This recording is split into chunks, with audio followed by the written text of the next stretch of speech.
Guys मेरे पास यह है एसर का टैब जो कि यूपी गवर्नमेंट के द्वारा मिला था और इसमें एक बहुत बड़ी समस्या आ गई है कि यदि कोई आप एप्लीकेशन इंस्टॉल कर लेते हैं तो वह इंस्टॉल हो तो जाएगा लेकिन अनइंस्टॉल नहीं होगा।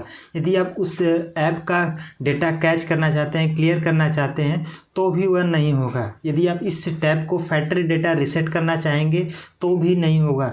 तो यह बहुत बड़ी समस्या आ गई है। बहुत सारे लोग यह बोल रहे हैं कि इसमें एक नया यूज़र ऐड करके आप उसे यूज करिए और इसके बाद जो भी एप्लीकेशन डाउनलोड करेंगे आप उसे डिलीट कर पाएंगे।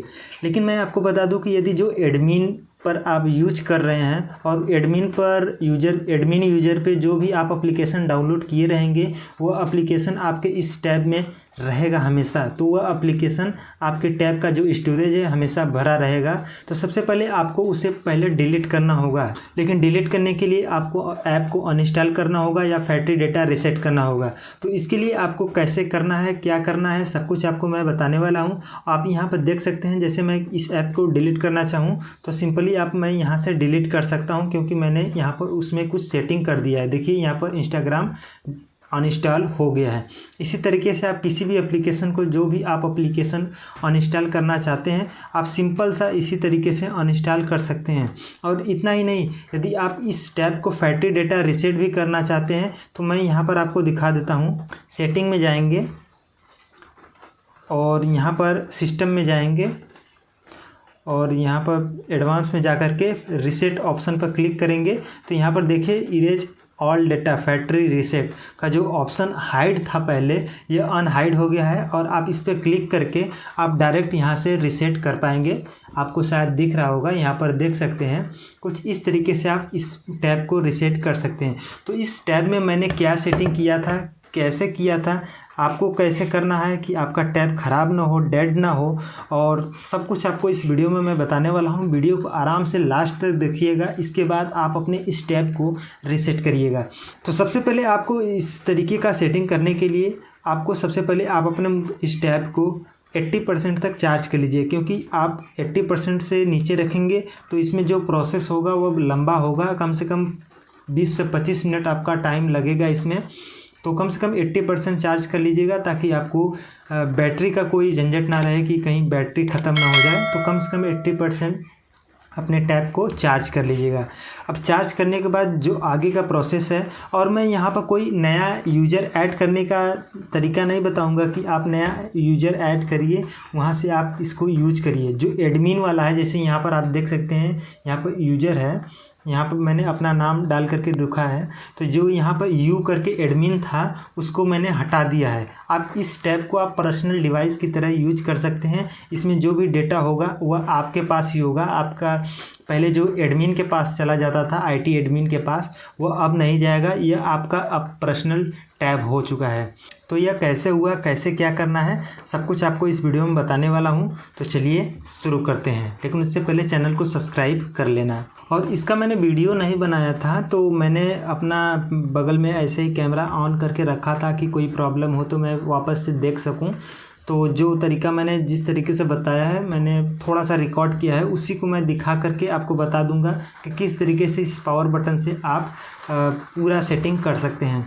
तो आपको कोई डरने की ज़रूरत नहीं है कि आपका टैब ख़राब हो जाएगा। आप निश्चिंत रहें। सिर्फ आप एक बार चेक कर लीजिएगा आप अपने सेटिंग में जा कर के, तो कि यहाँ पर कोई सॉफ्टवेयर अपडेट तो नहीं आया है। यदि कोई सॉफ्टवेयर अपडेट आया होगा तो यहाँ पर एक बार चेक कर लीजिएगा कि कोई सॉफ्टवेयर अपडेट तो नहीं आया है। यदि कोई सॉफ्टवेयर अपडेट आया होगा तो एक बार अपडेट कर लीजिएगा। इसके बाद जो भी आप एप्लीकेशन होगा उसको भी आप अपडेट कर लीजिएगा कि आपके टैब पर कोई प्रॉब्लम ना हो। यहाँ से आप जाएंगे तो यहाँ पर देखेंगे तो जो भी अपडेट होगा यहाँ पर दिखाई देगा। फिलहाल यहाँ पर एक भी अपडेट नहीं है, सॉरी आ गया है। देखिए जैसे यहाँ पर अपडेट आ गया है, तो इस तरीके से आप इसे अपडेट कर लीजिएगा। इसके बाद आप क्या करिएगा, सिंपल सा आप इसके स्विच ऑफ कर दीजिएगा। स्विच ऑफ करके आप इस बटन से जो सेटिंग करना है, मैं रिकॉर्ड करके रखा हूँ, आप उसको देखिए।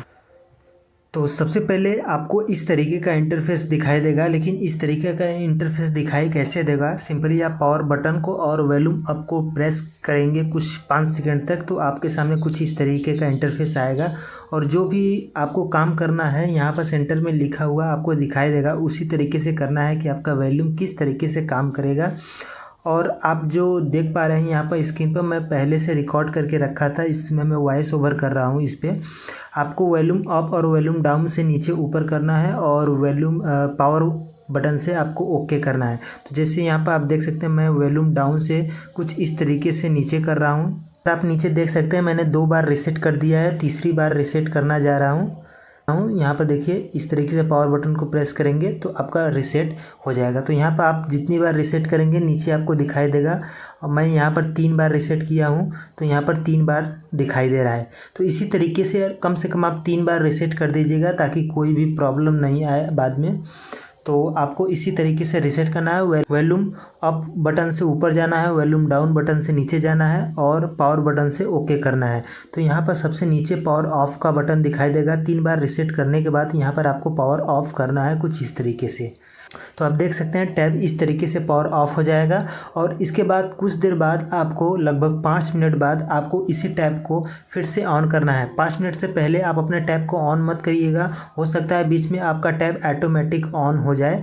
तो इसके लिए सबसे पहले कम से कम 5 मिनट तक वैसे ही छोड़ दीजिएगा। इसके बाद आप अपने टैब को मैनुअली खुद पावर ऑन करिएगा। तो आप देख सकते हैं मैं यहाँ पर पावर ऑन कर रहा हूँ। तो यहाँ पर देख सकते हैं एसर का दिखाई दे रहा है, और यहाँ पर कुछ इस तरीके से इंटरफेस आपको दिखाई देगा। और आपका जो टैब है एकदम बिल्कुल फैक्ट्री डेटा रीसेट हो चुका है, और इससे आप पर्सनल डिवाइस की तरह यूज कर सकते हैं। और आपको यह प्रोसेस करते समय डरने की बात नहीं है कि आपका डिवाइस कहीं डेड ना हो जाए, ख़राब ना हो जाए। बिल्कुल भी डरने की ज़रूरत नहीं है। सिंपल सा आपको अपना टैब चार्ज कर लेना है। इसके बाद आप अपने टैब का पावर बटन और वॉल्यूम अप बटन को प्रेस करेंगे 5 सेकंड तक, तो आपको बोट का मैनुअल आ जाएगा। और इसके बाद जो भी लिखा होगा सिंपल सा उसी तरीके से आप काम करेंगे, तो आपका जो यह टैब है फैक्ट्री डेटा रीसेट हो जाएगा। और यहाँ पर जब आप पावर ऑन करेंगे तो कुछ इस तरीके से इंटरफेस दिखाई देगा। तो यहाँ पर आप जल्दीबाजी मत करिएगा आप अपने टैब को कि क्यों ऑन नहीं हो रहा है, क्योंकि जो नॉर्मली जिस तरीके से आपका टैब ऑन होता है, जितना टाइम लेता है उससे कहीं ज़्यादा अधिक टाइम लेगा इस समय ऑन होने में।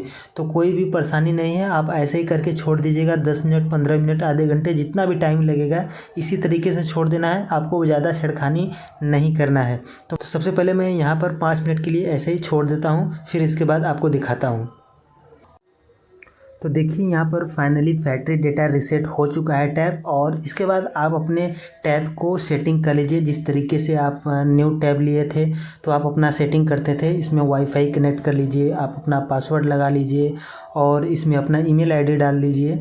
तो यह फाइनली उस तरीके से हो गया जिस तरीके से आप नया मोबाइल लेते हैं, सेटअप करते हैं पहली बार, उसी तरीके से आप इस टैब को एक बार सेटअप कर लेंगे। जैसे उसमें ईमेल आईडी डाल लीजिए, आप अपना कॉन्टैक्ट कुछ ऐड कर लीजिए, बैकअप डाल दीजिए, जो भी आपको करना है यहाँ पर आप कर सकते हैं। तो फाइनली इसी तरीके से आप सारा प्रोसेस कर सकते हैं। बिल्कुल बस आप ध्यान दीजिएगा अपने इस टैब को रीसेट करते समय कि आपका टैब बिल्कुल चार्ज हो। ऐसा ना हो कि चार्ज आप कम चार्ज रखे हों और उसी समय आप रीसेट करने लगें तो बीच में बंद हो जाए तो आपका टैब डेड हो सकता है। तो इसके लिए अपने टैब को बिल्कुल चार्ज करके तभी यह प्रोसेस फॉलो करिएगा। तो चलिए मैं थोड़ा सा आपको फास्ट फॉरवर्ड करके दिखा देता हूँ कि फाइनली आपका टैब कैसा दिखाई देगा। तो फाइनली देख सकते हैं कुछ इस तरीके से टैब आपको दिखाई देगा। जब आप अपना टैब फैक्ट्री डेटा रीसेट करेंगे तो कुछ इस तरीके से दिखाई देगा।